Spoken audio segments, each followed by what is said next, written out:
Bonjour à tous, bienvenue dans Ça parle de com, le podcast des entrepreneurs qui mettent leur entreprise à leur service et la communication au service de l'entreprise. Je suis aujourd'hui avec Alexandre Cormon. Salut Alexandre, Salut Jérém, salut tout le monde. comment tu vas? Bah écoute, ça va très bien même. C'est Il, gentil. il fait beau chez toi. Franchement, j'ai pas envie de vous dégoûter, mais ouais, je pense qu'il va faire On, 25 degrés là, en ce moment. on voit le ciel bleu en fond, chose qu'on n'a pas vue Exactement. en France depuis, je pense, un mois. Donc là, 16 janvier, tu vois, il fait 25 degrés quoi. Alors que nous, on avait le Parisien qui titrait, moi j'avais le Parisien qui titrait 4 minutes de soleil au 5 janvier. Tu ouvres le matin, Non, tu achètes ton journal, tu regardes ça, c'est tu fais OK, différent. d'accord. Quand est-ce C'est qu'on s'en va? différent. Du coup, pour ceux qui ne te connaissent pas encore, tu es coach en amour. Tu as lancé la même chose, maintenant tu es en train de développer la même chose aux États-Unis. C'est pour ça que tu es à Miami. Tu fais encore d'autres choses. Est-ce que tu peux déjà nous parler, pour ceux qui ne te connaissent pas encore, de ton parcours, comment tu as commencé, ce qui t'a amené où tu en es aujourd'hui? Bah, avec plaisir. Du coup, je m'appelle Alex Cormon. J'ai démarré sur Internet en 2007. J'avais pour objectif de créer un blog et d'accompagner les hommes à avoir plus confiance en eux, à avoir du charisme. Et, euh, et à l'époque, en 2007, c'était assez facile d'avoir du trafic. Il y avait très peu d'acteurs sur le marché. Les règles du marketing Internet n'étaient pas du tout évoluées comme c'est le cas aujourd'hui. Donc, j'ai eu, on va dire, entre guillemets, de la chance dans le sens où j'ai écrit des articles et des personnes qui sont venues me demander des conseils. Et j'ai commencé à devenir coach à la suite d'un master en sciences humaines. Ensuite, je me suis orienté également vers la vie de couple. J'ai aussi donné des conseils aux femmes. Donc, je me suis pas cantonné que aux hommes. Je dirais quand même que mon business, il a évolué au fur et à mesure des personnes qui venaient me demander des conseils. Et en 2015, j'étais numéro un sur mon marché, donc je suis coach en amour. Et je me suis dit, quelle est la prochaine étape? Ça a été de bifurquer un petit peu vers le développement personnel aussi, en France. Mais surtout, j'ai décidé de traduire ma philosophie et de venir m'installer à Miami pour développer ce projet-là aux USA. Ça a été 2 années complexes parce que je parlais pas un mot d'anglais. Donc, heureusement, j'avais un bon partenaire qui m'a bien aidé à me lancer. Mais, euh, mais en fait, je me suis aperçu qu'aujourd'hui, le grand saut, ça a été l'une des meilleures décisions de ma vie.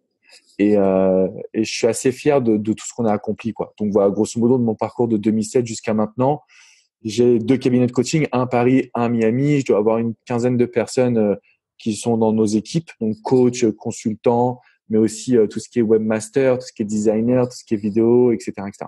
Ok, super. C'est rigolo. Tu disais c'était pas aussi difficile d'avoir du trafic quand tu t'es lancé. Je me souviens moi, c'était en 2011, 2012 mes premiers blogs, je crois. Et effectivement, dès que tu écrivais un article un peu long et un peu structuré, t'étais tout de suite en page 1 Google, t'étais tout de suite une référence sur ton sujet.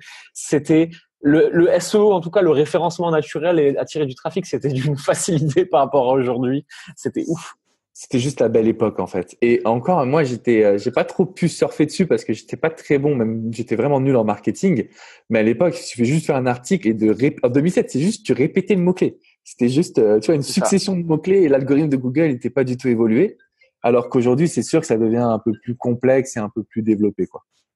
C'est ouf. Et alors, ça amène une question hyper intéressante, c'est qu'à l'époque, l'Eldorado du trafic et de la visibilité pour trouver des clients et tout, c'était le SEO. Aujourd'hui, c'est un bon levier, mais c'est un levier beaucoup plus difficile à activer. Est-ce qu'aujourd'hui, d'après toi, il y a un autre Eldorado qui serait arrivé, avec notamment une stratégie que toi, tu as adoptée et qui t'a très bien réussi? Alors en fait, si tu veux, pour moi, je pense que tout ce qui est SEO, ça reste encore une fois l'avenir d'une certaine manière. C'est-à-dire qu'en fait, tout ce qui est organique permet de stabiliser un business. Ouais. Moi, je suis un gros fan de ça. Et quand je parle de SEO, je parle pas que de Google, justement, parce que tu l'as évoqué. Il y a un autre canal de communication qui est pour moi encore et qui est le canal à exploiter aujourd'hui, c'est YouTube. Mmh. Parce que YouTube a cette capacité de te mettre en avant auprès de prospects qui sont tièdes. Donc pas des personnes qui te découvrent entre deux pubs sur Facebook, mais vraiment des personnes qui ont tapé, par exemple, je sais pas moi, dans mon cas, ce serait comment trouver l'amour. Cette personne-là, elle a envie d'avoir des conseils. Donc si j'arrive à lui donner un bon discours et que j'arrive à captiver son attention et que j'arrive à être un bon coach, derrière, je sais qu'elle achètera soit mon coaching, soit mes produits. Je Mmh. dirais que YouTube a vraiment permis de développer cette connexion émotionnelle, ce qui n'est pas forcément le cas dans un article, à part Ouais. si vraiment tu as une plume spéciale. Et là, vraiment, je te rejoins parce qu'effectivement, toi, on peut connecter à tes articles ou à tes mails ou à toutes tes ressources parce que tu as un style, mais tout le monde n'a pas la capacité d'avoir ce style. Et je me suis dit qu'en vidéo, pour moi, c'était beaucoup plus simple. Donc, même si j'ai encore un gros SEO en termes d'articles, je pense honnêtement que la vidéo est un canal de communication émotionnelle exceptionnel et encore extrêmement sous-exploité. En France, mais même aux USA pour le coup. C'est génial ça. Et effectivement, tu le disais, écrire et connecter avec la personne en face de toi et faire du marketing émotionnel et faire un vrai storytelling qui vient chercher dans les déclencheurs émotionnels de la personne qui te lit, c'est pas évident. Je pense que tout le monde peut le faire et que ça s'apprend en fait, mais il y a plein de gens qui n'ont pas du tout envie d'apprendre ça. Et dans ce cas-là, il est beaucoup plus facile, et tu l'as dit, même ça demande un peu de travail aussi, de faire de la vidéo et de connecter avec les gens, puisque c'est toujours une histoire de proximité. Si la personne te voit et t'entend et met un visage sur une leçon, on va dire, c'est toujours plus efficace parce qu'il y a une proximité en plus que du texte, que de l'audio, qu'un email, etc. Et effectivement, même si les canaux de vente pur et dur pour conclure une vente, ça va être l'email, ça va être le téléphone, ça va être une page de vente. Avant ça, il faut que la personne elle tombe amoureuse de toi en fait. Il faut qu'elle ait confiance en toi. Il faut qu'elle sente que tu es la bonne personne pour l'aider. Et là, tu l'as dit, la vidéo, c'est extraordinaire. Un prospect froid, tiède, qui apprend à t'aimer et à te valider. La vidéo, c'est plus fort que tout le reste, je trouve là-dessus. Effectivement, si je peux juste me permettre de rajouter un petit point, c'est que Oui, dans bien mon sûr. parcours, pendant très longtemps, je me suis demandé comment créer une super page de vente. Tu vois, j'ai fait appel à plein de copywriters français, même américains. On a fait des tests, des ci, des ça. Et en réalité, je trouve qu'on a, d'une certaine manière, sur le business, sur le web, on donne pas assez d'attention à ce que tu viens d'expliquer. C'est-à-dire que si la personne, elle vous aime, elle achètera. Peu importe le prix, peu importe le produit. Si elle est tombée amoureuse de vous d'une certaine manière, elle vous fait confiance. Et je crois que l'enjeu de la vente, il n'est pas que dans la page de vente ou dans le storytelling ou dans le copywriting, il est dans tout le personnage et donc tout le storytelling, copywriting qu'on a mis en amont, en fait. Parce que nous, on focus, en tout cas, moi, pendant 30 ans, j'ai focusé uniquement sur l'aspect vente, donc la page de vente en elle-même, et j'avais pas travaillé mon personnage en amont. Et je pense que ça, c'est une des grosses erreurs que l'on peut commettre, que les débutants commettent aujourd'hui. Et voilà, moi, j'insisterai vraiment sur ce point-là. Je Je suis trouve d'accord que avec toi. on peut utiliser n'importe quel canal. Il faut que les gens, ils apprécient. S'ils apprécient ce que vous faites, mais vous pouvez vendre des chaussettes, vous pouvez vendre ce que vous voulez, ça marchera derrière, quoi, en fait. En fait, je pense pour aller encore plus loin que ça, effectivement, déjà, il faut qu'une personne tombe amoureuse du personnage parce qu'en fait, c'est du personal branding, mais à ce moment-là, tu peux travailler avec elle sur n'importe quel sujet. Elle te fait confiance à toi en tant qu'humain.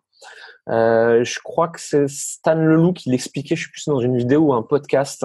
Lui, il appelait ça le biais du gourou, je crois, un truc comme ça, qui disait que à l'époque où il était un petit peu dans la séduction et ces choses-là, alors qu'il avait une vingtaine d'années, il a des mecs de 45 ans qui venaient lui demander des conseils sur des choses qui n'avaient rien à voir.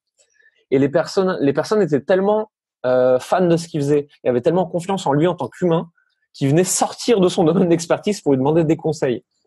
Ça, c'est assez extraordinaire. Ça prouve bien cette puissance-là, en fait, du branding. C'est exactement ça. C'est-à-dire que, en fait, le branding, c'est une connexion qui est émotionnelle. Derrière, on fait confiance à la personne et ça joue énormément. Et c'est trop encore oublié, je pense, dans ce qui se fait aujourd'hui en termes de marketing ou de business web, alors que c'est la secret sauce en réalité. Et Ouais. on pourrait prendre n'importe quelle situation, mais pour moi, ton succès, tu le dois à ton personnage, tu le dois à toutes les ressources que tu as données. Et si moi, je suis autant fan à suivre aussi ce que tu fais, c'est que finalement, j'ai été intrigué. Et je pense que c'est là où les gens vont connecter de plus en plus. C'est vraiment quand on est fan, entre guillemets, du personnage, bah, derrière, la vente, elle se fait beaucoup plus facilement. Bien évidemment, il faut utiliser quand même les outils, mais Bien je sûr. pense que c'est d'abord le personnage avant les outils.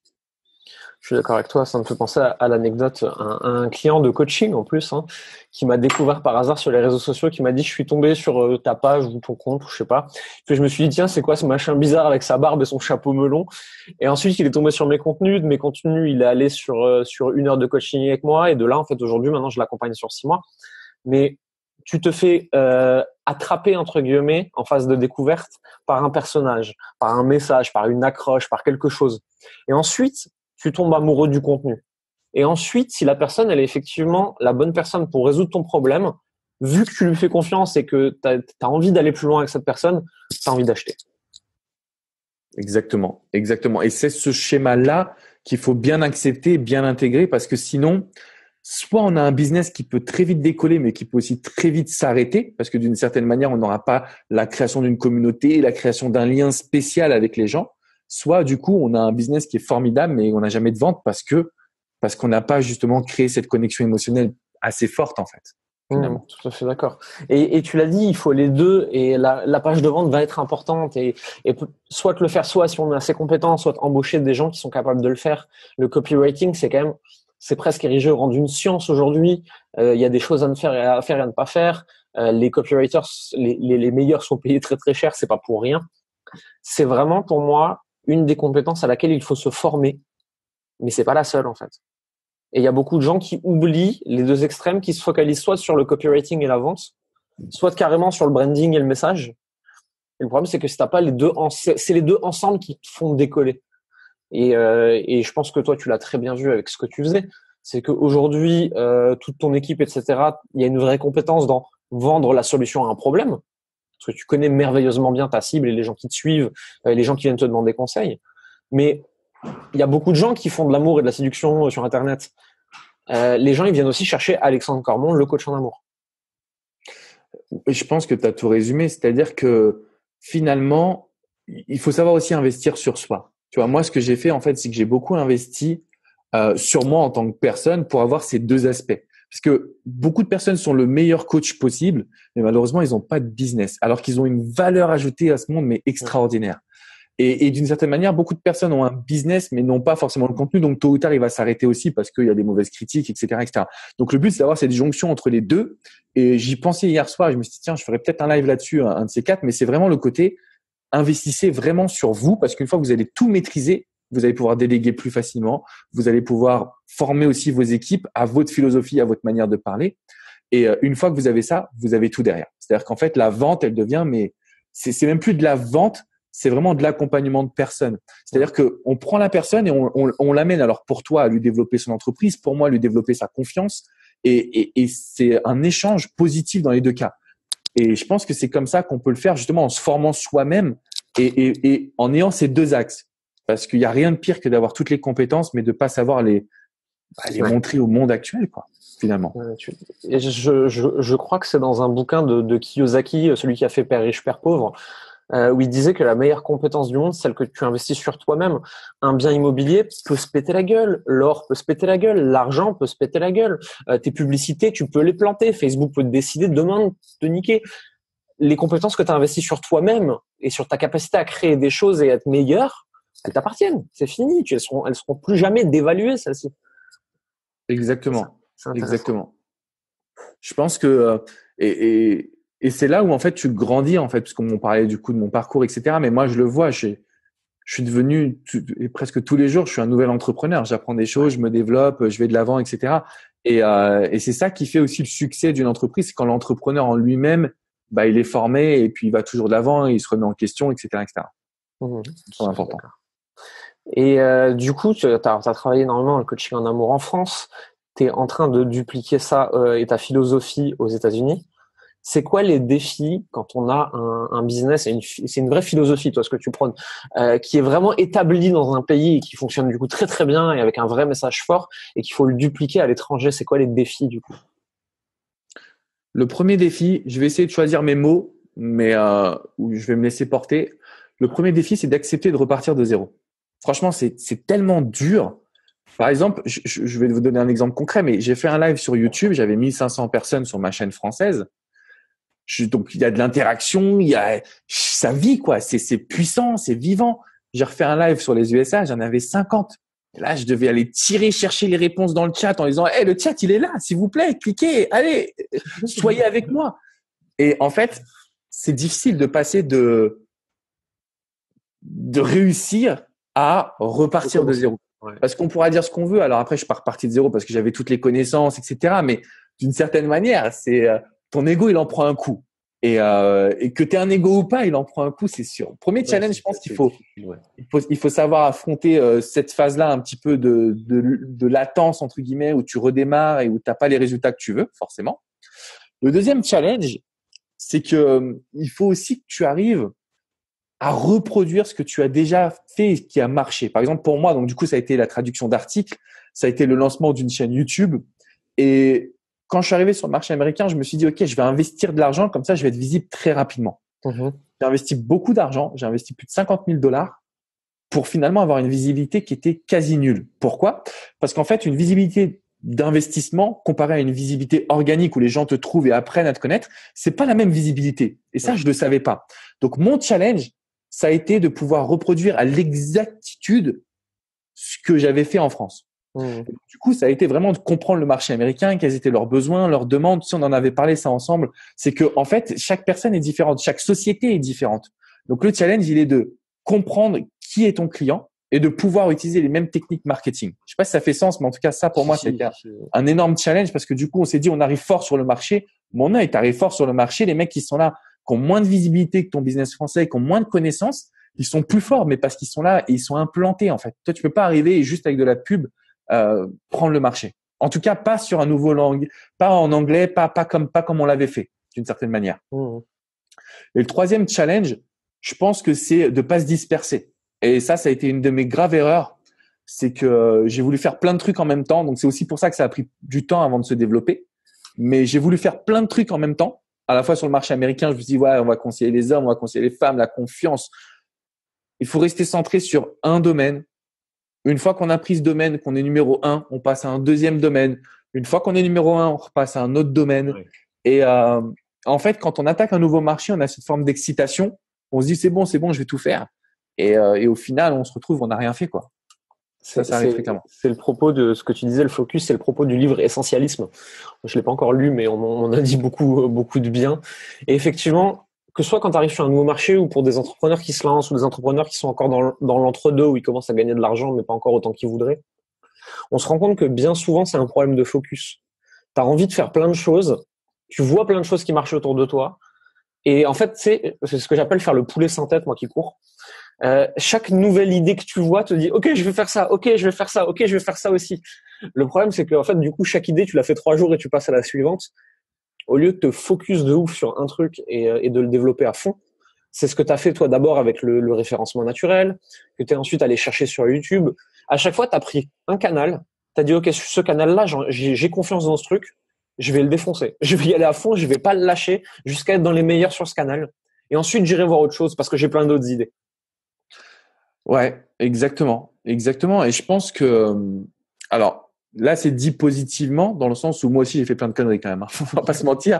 Mais putain, j'aurais fait des bêtises. Mais en gros, si tu veux, là, t'as tout résumé la situation. Si vous avez un canal, bah, y a pas de raison que ça fonctionne pas. Y a pas de raison que ça marche pas. Vous allez masteriser ce canal parce que tout le monde en aura 10 en même temps, alors que vous en aurez un. Par contre, bah, l'idée, c'est d'avoir un canal dans lequel vous êtes vraiment à l'aise. Je pense que le podcast il est en train de révolutionner pas mal de choses justement en ce moment. Ouais. La vidéo, pour moi, c'est numéro 1. On pourrait débattre pendant des ans, mais je resterai sur mon idée que la vidéo est numéro 1. Mais en gros, tu as résumé la situation. Une fois que vous avez masterisé un outil, vous pouvez passer à autre chose. Sinon, la perte de focus et surtout, et même moi, ça m'est arrivé et je me disais, mais Alex, tu as un problème. Je regardais ce qui se passait ailleurs, je me disais, oh là là, mais ça marche tellement pour eux que je vais faire comme eux. Alors que mon business, il fonctionne en plusieurs langages. J'étais quasiment numéro 1 dans ma niche. Donc, si tu regardes d'autres niches, bah, tu peux entendre des chiffres plus forts ou tu peux avoir une personne qui parle devant plus de monde que toi dans une conférence et tu te dis, mais moi, je veux faire ça. Alors que ça t'éloigne de ton objectif principal ou de ce qui est vraiment le cœur de ton business. Et là, je me dis, ça, il faut quand même lutter contre cette nature humaine qui est de dire, je regarde ce que les autres y font, ça m'attire. Et finalement, j'en oublie ce dont, pour moi, je suis là où je suis bon, en fait. Et ça, c'est une grave erreur. Je suis tout à fait d'accord. Mais je l'ai remarqué, ça aussi et tout. Tu disais que le podcast est en train de révolutionner un truc. Alors, c'est ouf parce que j'en parle souvent avec plein d'entrepreneurs. Aux États-Unis, ça a tout cassé. Hein. Le podcast, c'est devenu un truc de cinglé. T'as plein de podcasts qui sont en train d'éclore. Les grands podcasts, c'est des trucs, c'est plus écouté que les chaînes nationales. En France, ça peine un peu à faire son chemin. Et on voit que tu as encore 90% des podcasts qui sont tenus par des chaînes de radio, des choses comme ça. Et je me demande quel va être le point de bascule, puisqu'en général, on a 2 à 3 ans de retard sur les États-Unis sur ce qui se lance. Mais moi, j'y crois beaucoup, le podcast. Ça me plaît beaucoup comme canal de communication, puisque c'est un canal qu'on peut emmener partout avec soi. Aujourd'hui, une personne qui veut écouter tes conseils, il peut les lire, mais sur un téléphone, franchement, c'est chiant. Il peut regarder sur son ordinateur, mais donc c'est pas tout le temps. La vidéo sur un téléphone, à moins d'être sur ta pause déj, et puis ça bouffe toute ta batterie, bref, ça casse un peu les, voilà. Le podcast, tu peux l'emmener partout, c'est dans ta poche. C'est du conseil dans ta poche, dans un moment où t'es en déplacement, t'es dans le métro, t'es dans ta bagnole, t'es n'importe où. Dans un endroit où, normalement, ton temps, il est creux et il est chiant. tu peux amener du podcast. Et donc je me dis qu'il y a peut-être un truc qui va finir par se développer, mais c'est vrai que pour l'instant les Français ils ont un peu du mal à l'adopter. Ouais, je pense que c'est pas encore venu dans les normes collectives. C'est-à-dire autant nous en tant qu'entrepreneurs, c'est quelque chose qu'on utilise fréquemment Bien sûr. dans cette logique de développement personnel. Après, je sais pas si la masse market entre guillemets a adopté cette technique du podcast. Encore une fois, tu l'as dit toi-même, hein, tout ce qui est aux États-Unis qui se développe va forcément arriver bientôt en France. Et ça arrivera par le fait qu'il y ait des leaders qui s'y mettent de plus en plus. Par exemple, moi, je pense à faire un podcast prochainement. Je m'y suis pas mis, ça prend du temps, etc., etc. Mais je pense que, alors je dis pas que je suis un leader, mais une fois qu'il y aura des personnes qui sont quand même bien implantées dans leur business, qui vont passer sur le podcast, ça va changer beaucoup de choses. À part Stan Leloup et quelques autres acteurs, je vois pas encore de gros leaders qui sont venus s'implanter. Bon, toi, du coup, tu viens de lancer effectivement à fond ce que tu fais, mais on a quand même du retard sur les Américains qui ont des 500 épisodes quand même. Hein. Ouais, non, mais bien sûr. Moi, j'ai lancé mon premier podcast. C'était d'abord sur du format court.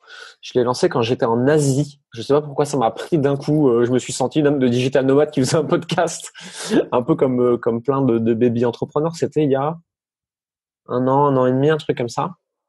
Et effectivement, j'ai lancé ça comme ça. Je me baladais, je me rappelle, dans les rues de Siem Reap entre deux tuk-tuk, à enregistrer mon podcast. Le son était dégueulasse. On n'entendait pas la moitié de ce que je disais, mais ça m'éclatait. Et c'est vrai que là, maintenant, je jongle entre les interviews, les formats longs et les formats courts. Mais ouais, moi, le podcast, j'y crois. J'y crois beaucoup. Et en dehors de ça, c'est un contenu qui est hyper utile. Parce que si tu fais des contenus vidéo, et que, bon, alors moi, j'utilise en l'occurrence le logiciel Auphonic, ce qui fait que je balance mon fichier, je fais mon texte, et je l'envoie sur Facebook, sur YouTube, sur SoundCloud, sur iTunes, partout. D'accord. Donc c'est ça qui je trouve intéressant, c'est qu'en fait, tu as un contenu qui va pouvoir être consommé de plein de façons différentes. Et tu laisses le choix à la personne de dire, OK, bah, je veux t'écouter, je veux te regarder, je veux te lire. Moi, je trouve ça plutôt cool. C'est en ça que le podcast me plaît, en fait. C'est la possibilité. Alors moi, je connaissais pas du tout cette application, mais quand je passe à Paris, tu me montreras, ça m'intéresse, du coup. Yes, avec plaisir. Nickel. Du coup, donc, l'amour en France, l'amour aux États-Unis, et aussi, depuis peu, t'accompagnes les gens sur la partie business. Alors, à partir de business, je pense que ça a été une erreur de mon côté. C'est plutôt, j'accompagne des coachs et des entrepreneurs. Ouais. Tu vois, j'avais une logique en fait je fais pas du coaching business plutôt comme toi, tu vas le développer. Moi, je vais plutôt être centré sur du dev perso ou alors vraiment à destination de certains coachs qui veulent apprendre à se mettre en vidéo, par exemple. Ça, c'est mon dada, c'est ce que je sais faire. Donc, ouais, j'avais envie de transmettre quand même ce que j'avais compris et appris dans cette logique un jour, j'ai rencontré un de mes coachés d'ailleurs qui venait de vivre une désillusion sentimentale, qui s'est lancé dans le dev perso. Et donc, on discutait par email. Et un jour, je l'ai rencontré peut-être 2 ans plus tard. Il avait fait toutes les formations possibles et inimaginables. Formé à la PNL, la cohérence cardiaque, l'hypnose, le FT, le MDR, tout ce qui était possible d'être fait, il l'avait fait. Et finalement, en discutant avec lui, c'était vraiment quelqu'un qui pouvait transformer la vie de n'importe quelle autre personne. Le problème, c'est qu'il n'avait aucune connaissance et compétence en comment devenir visible. Et je me suis dit, en fait, le coaching, pour moi, c'est ce que j'appelle l'éducation alternative. C'est-à-dire que je vais pas cracher dans la soupe, mais l'école, franchement, j'ai du mal à comprendre l'utilité de l'école, de l'université. Tu vois, je trouve ça nous apprend pas vraiment la vie, ça nous apprend pas à être autonome et c'est un peu bref, on va pas revenir sur le débat, mais je trouve que l'éducation alternative, les livres que j'ai découverts en tant qu'entrepreneur, tu as parlé tout à l'heure de Père riche, Père pauvre, etc. Mais c'est de la folie, c'est ces livres-là qu'on devrait lire. C'est des livres qui mettent une claque. Mais clairement. Et donc, du coup, pour moi, le coaching, c'est l'éducation alternative. C'est-à-dire qu'aujourd'hui, avoir un coach, et je le vois de plus en plus que je suis aux USA, c'est tellement essentiel. C'est quelqu'un qui t'ouvre les yeux sur la vie, qui t'apprend à mieux te connaître, à t'apporter des résultats, à te booster. Et je me suis dit, en fait, j'ai envie que tout le monde ait besoin d'un coach. Donc, il faut que les coachs soient visibles. Les coachs qui ont une philosophie, qui ont des idées, qui ont des conseils à revendre. Et je me suis dit, voilà, j'ai envie de les aider. Donc, j'ai envie de les accompagner. Donc, j'ai fait une formation là-dessus. De temps en temps, je fais des rencontres quand je suis en France aussi pour pouvoir les booster, les aider. Parce que il y a cette notion, comme on l'expliquait tout à l'heure, peut-être le meilleur coach, mais aussi de savoir utiliser les leviers de communication qui sont nouveaux, en fait. Bien sûr. Quand j'ai démarré en 2007, j'avais encore les pages jaunes qui m'appelaient. Tu vois, les pages jaunes, je sais même plus s'ils existent ou ils ont été rachetés ou ils ont racheté une autre société. Mais la société a complètement évolué. Et je pense qu'aujourd'hui, entrepreneurs, coachs, toutes les personnes, elles ont besoin d'avoir des réponses à leurs questions. Et c'est pour ça que je me suis dit que j'allais apporter ma ma contribution, mais plus sur l'aspect coaching en performance, mindset et YouTube. Beaucoup YouTube aussi parce que j'y crois. C'est intéressant. Et effectivement, parlons un peu de YouTube. T'as combien de personnes sur la chaîne aujourd'hui?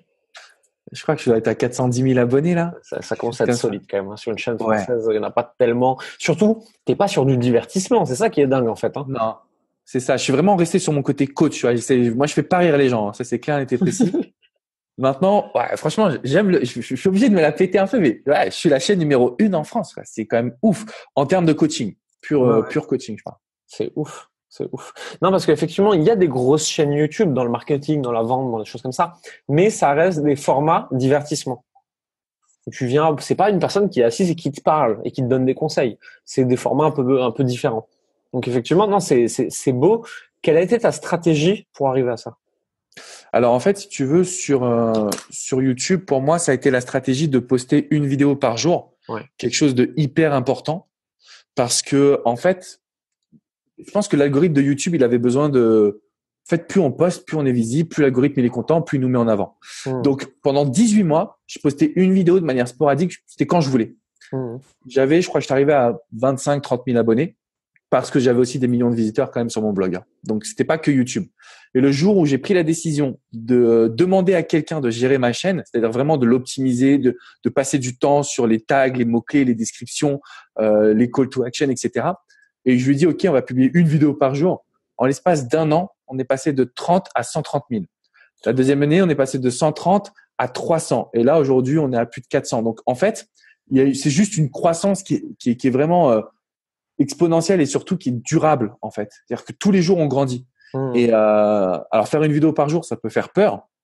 Mais pour moi, je trouve que c'est un investissement qui est plus que rentable, vraiment.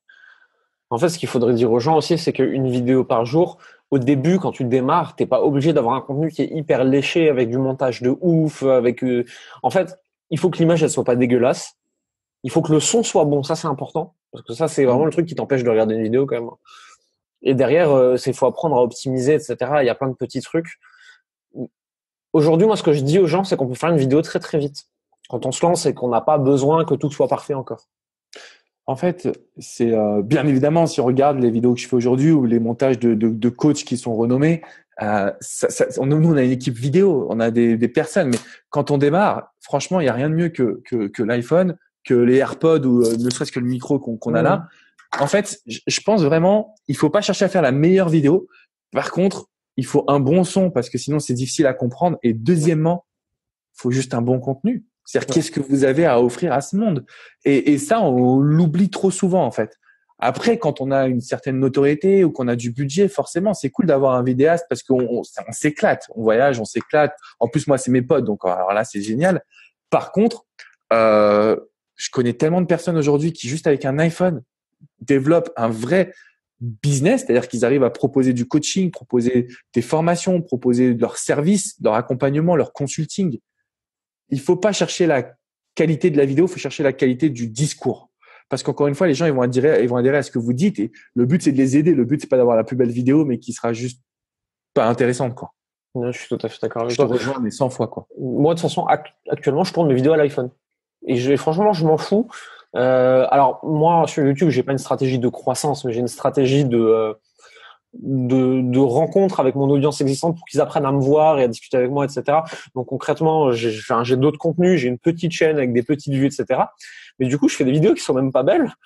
Et les gens, ils m'envoient des messages, ils me font, ouais, ce que t'as dit là, c'est ouf, c'était trop cool. Alors que la vidéo, elle est moche, elle est pas optimisée et elle est tournée avec mon iPhone. Et entre le moment où j'ai l'idée et je lance, il y a 10 minutes. Alors là, je te mettrai quand même une claque parce que si tu l'optimises, mec, en fait, tu révolutionnes la vie. Et surtout, tu auras des millions de personnes qui vont recevoir et boire tes paroles et qui en ont besoin. C'est ça qui est important aussi.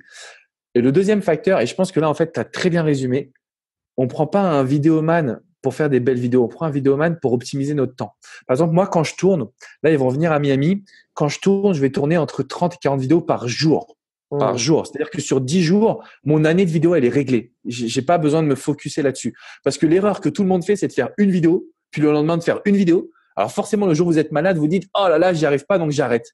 Non, vous devez avoir des vidéos en avance. Vous devez juste voir que, en gros, vous allez prendre un vidéoman à partir du moment où vous devez optimiser votre temps ou pour X ou Y raison, ça va vous arranger. Mais au départ, les vidéos à l'iPhone, c'est juste parfait. Ne vous prenez pas la tête. Par contre, ne faites pas comme Jérém. Faut les optimiser. S'il vous plaît, optimisez-les parce que sinon, franchement, c'est trop dommage, quoi. Ça fait partie de mes bonnes résolutions 2019. Franchement, si tu veux que je t'aide, là, je prends l'engagement devant tout le monde. Tu me dis, je te fais un document, je te gère ta chaîne YouTube, mais par pitié, fais-le. Mais en plus, la moitié des conseils, tu me les as déjà donnés. Je les ai pas appliqués correctement. Mais là, si tu veux, je peux te dégoter une personne qui va gérer ta chaîne, quoi. En tout cas, on en parlera en off si tu veux. On va en parler, effectivement, c'est une bonne idée. Alors, une question que j'aime bien poser. Si aujourd'hui, tu repartais à zéro, mais que tu gardais tes connaissances, qu'est-ce que tu ferais? Je ferais une double activité, double solution, double, je sais pas comment l'appeler, peu importe. Je gérerais une chaîne YouTube, ça c'est sûr et certain. Je ferai une vidéo par jour, je me buterai pour pouvoir vraiment en faire et tenir le rythme. Et à côté de ça, je ferai le combo webinaire pub. Okay. Après, webinaire, vendre quoi? Je pense que je vendrai mon temps du coaching parce que je trouve que c'est vraiment l'élément essentiel aujourd'hui. C'est pour plein de raisons en fait. Je sais qu'on a envie de vendre des formations, on veut pas vendre son temps, mais en réalité, si on fait ça, on a un business qui est toujours bancal où on n'évolue pas. Alors que vendre son temps, c'est prendre de l'expertise. Et ça, pour moi, c'est essentiel. Je dirais que le combo pub qui renvoie vers un webinaire où vraiment on a du monde qui est intéressé par le sujet, le taux de conversion est suffisant pour pouvoir vivre entre guillemets de cette activité. Donc, je ferai les deux en même temps. YouTube plus sur le moyen terme, on va dire 6 à 8 mois, et le webinaire pour vendre directement, quoi. C'est une bonne stratégie. C'est une stratégie qui fonctionne encore bien, qui a été éprouvée. Les tunnels et les webinaires, c'est le gros truc de Russell Brunson, hein, donc le mec qui a créé ClickFunnels. Hein. Et quand tu vois les résultats qu'ils ont avec ce gros bordel de logiciels compliqués, moi je suis pas trop fan, mais ouais, non, clairement, parce qu'en fait, tu l'as dit, tu payes ta publicité beaucoup moins cher puisque tu as une audience froide que tu viens qualifier avec ton webinaire et à qui ensuite tu essayes de vendre. C'est quand même vachement mieux que de payer hyper cher un prospect un peu plus chaud pour lui vendre un truc qui sera pas forcément plus cher. En fait, bref, on va pas révolutionner le marketing aujourd'hui, mais c'est une vraie question à laquelle on s'intéresse pas assez. Ces notions de quand tu commences à vouloir grandir en tant que business, à quel prix tu chopes ton lead, ton prospect, et où est-ce que tu l'amènes jusqu'à ce qu'il achète chez toi. Ça, c'est une question intéressante. C'est une question qui est pourtant hyper importante, tu vois, et qui est pas facile à gérer, tu vois. Qui est pas facile à gérer, qui est difficile aussi à interpréter parce qu'il faut sortir de l'argent pour en recevoir. Et aujourd'hui, on est dans une société où même, je me souviens quand j'étais entrepreneur, à l'époque, sortir, je sais pas moi, ne serait-ce que 300 € pour un consultant SEO, c'était la fin du monde. Il fallait que je demande à ma mère, à ci, à ça. Tu vois, c'était vraiment. Mais c'est vrai que quand on commence, on a très peu de budget. Par contre, à partir du moment où on a quelque chose à proposer, je pense que le webinaire, c'est un outil les gens sont connectés, on est vraiment en discussion avec eux, donc c'est un outil qui est plus que le funnel. Le webinaire, c'est vraiment alors dans ces cas-là l'outil que j'utiliserai moi perso. Mais c'est surtout qu'aujourd'hui, il y a moyen de le faire plus facilement. Hein. Tu sais, tu fais une newsletter toute bête avec Mailchimp, avec une landing un peu propre, etc. Et derrière, tu fais un live, je sais pas moi, Facebook sur un groupe, par exemple, hein, ou un live YouTube, mais tu donnes le lien seulement aux gens qui sont inscrits. Tu t'es simplifié la vie et sans outils chers à mettre en place en amont, en fait. Hein. Même Zoom qu'on utilise aussi, ça peut être. Je pense qu'il faut simplifier la vie. Par contre, il faut y aller.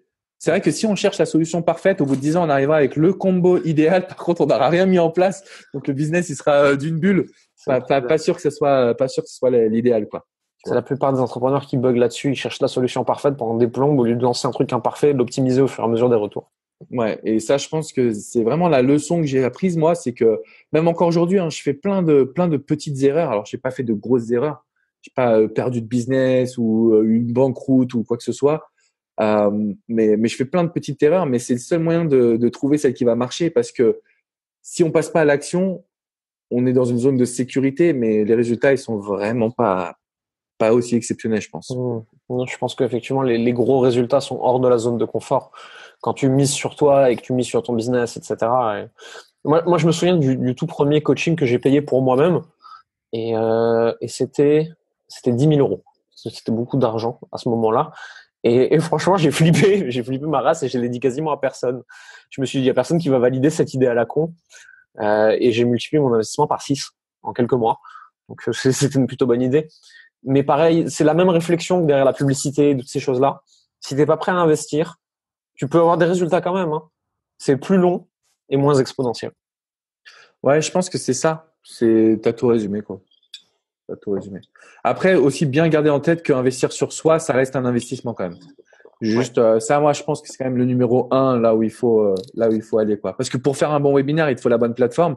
Mais pour moi, par exemple, ça a été d'avoir une coach vocale, d'avoir des exercices de PNL pour transformer et puis avoir confiance en moi. Ça va être bon. Alors là, pour le coach scénique, pas scénique sur scène, mais aussi juste d'être à l'aise face à une caméra. Complètement, ouais. C'était des mois et des mois d'exercice, hein. Donc, je pense que ça, il faut pas l'oublier. Ma première vidéo, je me rappelle, je crois que je l'ai retournée environ 19 fois parce que quand j'appuie sur le bouton enregistrer, je commençais à bégayer, à trembler de la voix et j'avais les doigts tout moites et tout. J'étais terrorisé alors que j'étais seul dans mon salon. Alors qu'aujourd'hui, je peux tourner avec un iPhone dans la rue, je m'en fous. Mais effectivement, tu l'as dit, c'est vachement de travail en fait pour apprendre à être à C'est du l'aise. travail, ouais. Puisqu'on dirait pas comme ça, tu vois, vu que nous, on fait ce podcast, on parle un peu de nos succès, entre guillemets. Mais oui, quand je revois aussi mes premières vidéos, c'est assez fun. Mais c'est là où on se dit aussi tout est possible. C'est Ouais, ça qui est beau. C'est que ouais, tout est bien sûr, possible, complètement. finalement. Si tu devais garder un seul livre avec toi, ce serait quoi? Je pense que vraiment, le bouquin qui m'a le plus marqué, c'était L'effet cumulé de Ouais, Darren Hardy. ouais. C'est tellement simple et basique, mais tellement puissant que, ouais, si je dois citer un bouquin, c'est celui-ci. C'est intéressant. Il est pas souvent cité, pourtant il est passionnant ce livre. Ouais. Et Ah, de manière générale, comprendre le principe de l'effet cumulé, quoi, la somme de petites actions quotidiennes qui entraînent des trucs extraordinaires.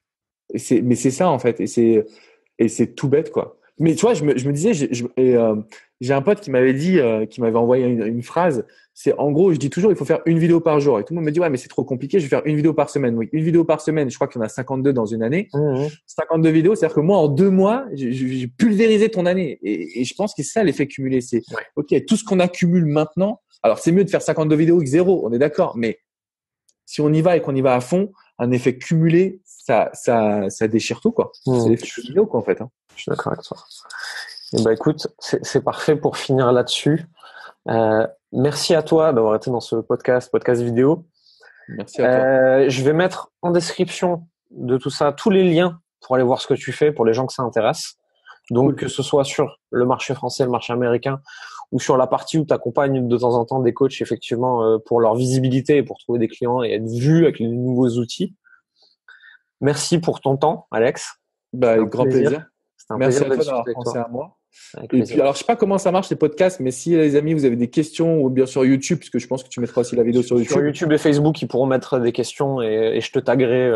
Ouais, je suis là à fond, moi. Moi, je suis là à fond. Je kiffe redonner aussi parce que c'est cool aussi de pouvoir vous encourager. Vivez vos rêves. Et moi, je vais juste terminer là-dessus, mais c'est vrai. Franchement, Vas-y. si on m'avait dit en 2007 que je serais là aujourd'hui à Miami, alors après, je peux pas bien, mais vous regarderez mes vidéos, mais voilà, Miami, c'est un lifestyle, les États-Unis, c'est un état d'esprit.